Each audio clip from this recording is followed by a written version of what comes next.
freaking first cut. Golly. Welcome to the First Cut Podcast. I'm Rick Gehman, and this is your first look episode at this week's The Northern Trust. All capitals. Joining me to break it all down, Greg DuCharme is here. Greg, I'm pretty sure all capitals, you just have to like yell it when you say the name of it, right? Right. Every time you, that's exactly right. Is this would you say that this is the premier event on the Caps Lock Tour? Ooh. I mean, it has to be because it's no, the players. No, the players. But this is probably the second, right? The players doesn't capitalize the entirety of championship. That is true. So I'm not even sure the players count. The players is capitalized. Championship isn't. So we have the CJ Cup. That's CJ Cup all the way through. Yeah. The Northern Trust all the way through. Yeah. What else do we have? Did they do the Zozo? The Zozo. And I think I was all the way through. I think championship was all caps. I think it was too. They even did the CJ when it was CJ Cup at Shadow Creek. They even capitalized all of that. It's commitment. It's really commitment. What it is. And hey, it differentiates. I mean, I don't understand all of it. They always capitalize tour as well. Like Comcast Business Tour, that's all caps. So it's a way to differentiate, and it definitely makes certain events stand out when you look at the schedule and total. The one that I don't get is the opposite of the Caps Lock, and it's the Memorial. You have to whisper it. The lowercase t. The Memorial. But Memorial is capitalized. Memorial's capitalized. It's a lowercase t. So whenever you see on broadcasts, official documentation, if they use all caps, you'll see a small t, it's very interesting. Where else are you getting this level of capitalization content? Yeah, are we on now? Nowhere else can you get this. No, you can't. But we are here for the Northern Trust, which is the first leg of the playoffs, Greg. And let's just get this out of the way. You're going to see the highlights of Dustin Johnson going absolutely scorched earth at this event last year. It was at TPC Boston. We are playing Liberty National this time around, so different course, and it is the only FedEx Cup playoff event with a cut. So this is it. We're going to cut them down after 36 holes, and then the following two events are obviously going to be no cut events. Near full field, 125 players getting in, which is cool. This is always a cool event. Liberty National is an interesting course. When they first played here, well, first things first, it's sweet. It's one of the coolest places to watch on TV. So from a viewer's perspective, you're going to see great visuals of the skyline, really up close. The Statue of Liberty looks like it's on the 18th green. It's so close, which is so cool. And I haven't had a chance to actually get out on the golf course. So I haven't seen that as up close as I'd like. One day I will. But you're going to get really cool views. It's a beautiful, beautiful piece of property. It used to be a landfill, and it looks nothing like that now, I promise you. So all that's really cool. But as for the actual playing of the golf course, some players have had mixed reviews on it. That was back in 2009, and they did make a couple of changes in 2013, and it seemed to get a little bit better. It seemed to be a little bit more well received, if that's the proper way to say that. So I think it's a really cool venue. I think it's really fair for a playoff event. Yeah. So they started. This is the event that. Well, I don't want to say that because I don't think that's accurate. But here are the last couple of times that we were at Liberty National. So Patrick Reed won it in 2019. Adam Scott won it in 2013. Heath Slocum won it in 2009. And we've kind of bopped around, between TPC Boston and a couple other venues kind of since then. Right. Well, TPC Boston came into the fray when the PGA moved to May. And that year, which was 19, when they made all those changes, the playoffs went from 4 events down to 3 events. And so what used to be the Deutsche Bank and I think it was also Dell Technologies at one point. That event in Boston, which it was always the second leg, got combined with the Northern Trust. So now they're alternating. They go back every and year. forth. Next year they'll go back to TPC Boston. So that's where we get a little bit more of a mix. And then in New York, I don't think it's Liberty National every year. I think they have a rotation there in around the New York courses. Maybe that's changed, but they've played it at Bethpage for the Northern Trust. They've played it at Aronimink, Plainfield. So there's been a number of sort of New York area, New Jersey area venues, and this is a really cool one. It is. And with the conclusion of the Wyndham Championship, the field is set. Chesson Hadley, he's number 125. He is in. The bubble boy, the guy looking out, thanks to a 3-putt on 18, Greg, Justin Rose, and we joke and we tease that every shot counts all year long, but every shot counts, especially at the Wyndham Championship on the 18th green, because if you 3-putt, you might go from 124 to 126. And there are countless shots throughout the year you could say, oh man, if I had just made the cut there, if I had just gotten minimum points at that event instead of missing a cut, I'd be there. It's really easy to play that game. But ultimately for Justin Rose this week, it was a beautiful performance and really impressive. It's just so disappointing. It's magnified so much at the Wyndham. How much a shot counts, how much it really matters is magnified at this event. And it's really cool to see.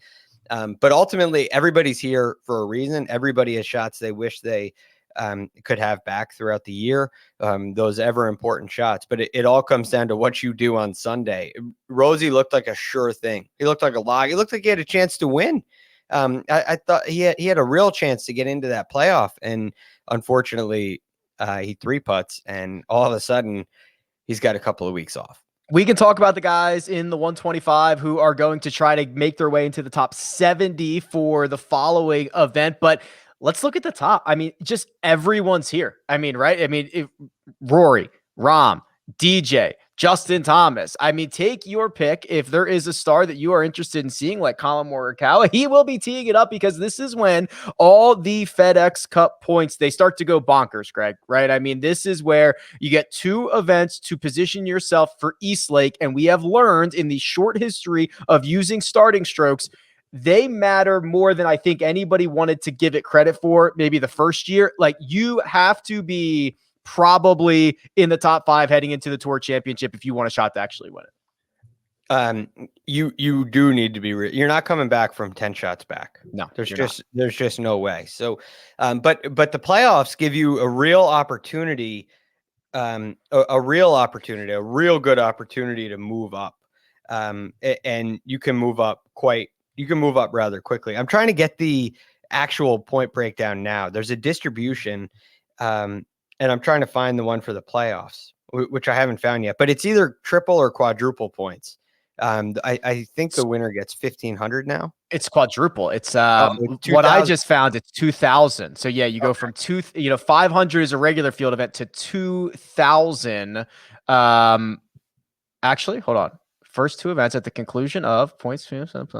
See, this contradicts itself. I'm on the PGA Tour's website. They in the text it says 1,500 points to the winner, but in the chart that they show it says 2,000 to the winner, Greg. So the PGA Tour doesn't even know. Rick, I think I am going a little bit. I should have read this beforehand, so I apologize. But going off the top of my head, it used to always be 2,000, and I think now it's 1,500. So I think they've reduced it to triple points, which still, whether it's triple points or quadruple points, that means is one thing. The leaderboard's going to fluctuate dramatically. And when you look at the difference on the PGA Tour between coming in first place and coming in third place, the winner of the Wyndham versus Webb Simpson, who finished 1 shot out of the playoff, that difference is enormous. And so that happens again in the playoffs at even a greater scale. So every shot's going to count again here at Liberty National. And when you get down to Sunday afternoon, we're going to have another bubble to watch. And somebody's going to 3-putt the 18th green and miss the top 70. Somebody's going to make a birdie at 18 and put himself in position heading into Eastlake with a real chance to win, who you didn't think. Maybe a Webb Simpson jumps himself right up there into contention, or somebody who's outside the top 10. Maybe Jason Kokrak does well at Liberty National, and all of a sudden he's got a chance to win the Tour Championship. So it's exciting. There's a lot of moving parts at the Northern Trust. Yeah, there certainly are a lot of moving parts, and there's guys that are going to try to ascend up the leaderboard, but guys who are well positioned right now: Colin Morikawa, Jordan Spieth, Patrick Cantlay, Harris English, Jon Rahm. That rounds out your top 5 in the FedEx Cup standings. Now, we've seen guys at some point. I don't think it's going to happen as much anymore now that we're down to 3 playoff events, but we have seen, when it used to be 4 playoff events, some guys would try to strategize. Maybe I'm going to take the first week off. Maybe I'm going to take the second week off, depending on how I do in the first week, because it really becomes a math problem on the way to Eastlake. I don't think we're going to get that scenario as much now that we're down to 3 playoff events, but it's kind of a strategic situation that these players are entering. Three playoff events and the staggered start. And when you combine both of those elements, it really reduces the opportunity to skip one. I remember Tiger always skipped at least one of the first 2 and still won the FedEx Cup twice. Right. So it isn't what you want. And so the changes that they've made have really put an emphasis on elevating the points in the playoffs, reducing it from 4 to 3, and staggered start. Those 3 elements really make it hard to miss, because you can fall way more people can pass you when points are quadrupled or tripled, rather than in a normal week. So taking a week off, not a big penalty in a normal week. Any of these upcoming events, there's a big penalty for that. I am very interested to see how bookmakers deal with Colin Morikawa, because after his first couple of victories, Greg, he still never got that respect from odds makers, and in fields where everyone else showed up, he would continue to slip to 25 or 30 to 1. Now, we've only had, I guess since his Open Championship, he played the WGC. He was one of the favorites there, but that's kind of a smaller field. It was a weird situation, and it was the first big event after the Open Championship. I'm very interested to see how he is treated over the course of the next event or 2, and if he will eventually start slipping again, or if he is now solidified near the top of the board as one of the best players and one of the shortest odds. Particularly for, maybe more so than DraftKings even, but watching Colin Morikawa play, his ability to close the deal and win is as good as anybody's. And for that reason, I mean, that's why a Bryson is always up there, right? That's why Bryson's always a favorite. That's why Dustin Johnson and Jon Rahm are always up there. That's why Rory McIlroy's always up there. Even if they're not in great form, they're up there in their odds because they win. And they can win like Rory did at the Wells Fargo this year, any given week, because they just have that kind of talent. And to me, Colin Morikawa is in that category right now. For a while, and really until the Open Championship, I thought he was on his way to that category. Not there yet. Now, I think my mind is made up. It's got a secure now, and I think I expect the same for the bookmaker. So I expect him to see what would you think would be a good number on him? I gotta say top 5 in the odds at least. I think he has to be. Yeah. So I think what you're going to get is, and again, it's only a 125-man field, but everyone's here. Jon Rahm. Well, I'll tell you what, I would not be surprised to see Jon Rahm as the favorite. I would not be surprised to see Jordan Spieth up there, because he's also a very public golfer. He gets a lot of backing. And then maybe Morikawa either as the second or third shortest odds, depending on kind of the Spieth situation, because books don't want to get burned on Spieth, you know? Right. So Spieth makes a lot of sense. Rahm makes a lot of sense. What do you think about the DJs and the like DJ, Bryson, and maybe JT or Rory, one of those other guys? They kind of stand out to me as they're always near the top. Yeah. Is Morikawa? So you think Morikawa is ahead of all those guys? Yeah, so books have let Rory slip into the 20s a couple of times recently. Books have let Bryson slip into the 30s recently. There's not as much momentum on those guys. And then Dustin Johnson's kind of interesting because he's technically won this event 3 times. He has not been good this year. And I think that we're going to start to see some slippage on DJ here eventually to like 20 or 25. But man, when it gets there, I'll be pulling the trigger because Yes. that is scary Yes. stuff. I was just going to say, Rick, if you look at, there's this really cool thing you can do when you look at stats where, at least on this one site, your site, I think, does it too, but you can look at year to date through you can definitely do it on your site. But Yes. at this point last year, what did DJ rank on the PGA Tour and all the strokes gain metrics? And through Memphis, his statistics last year were horrible. Mm-hmm. And they rose up to be pretty good, but he made massive leaps on this run, of course. And this year it's been much better in every category, except one. He was better off the tee last year at this point than he is this year. But every category, big improvement. And I kind of feel like Dustin Johnson is right on the precipice again of breaking through and having another good run. I'm just not sure if Liberty is the best place for that run to start. But I think if he gets into the 2s, you got to pull the trigger. All right. Well, we will find out on Monday morning if he does indeed get into the 2s, and we'll be back Monday afternoon to break it all down for DFS purposes. Tuesday is your mega preview pod and round by round recaps the rest of the way. But for now, let me thank producer Jacob. He does all the hard work behind the scenes.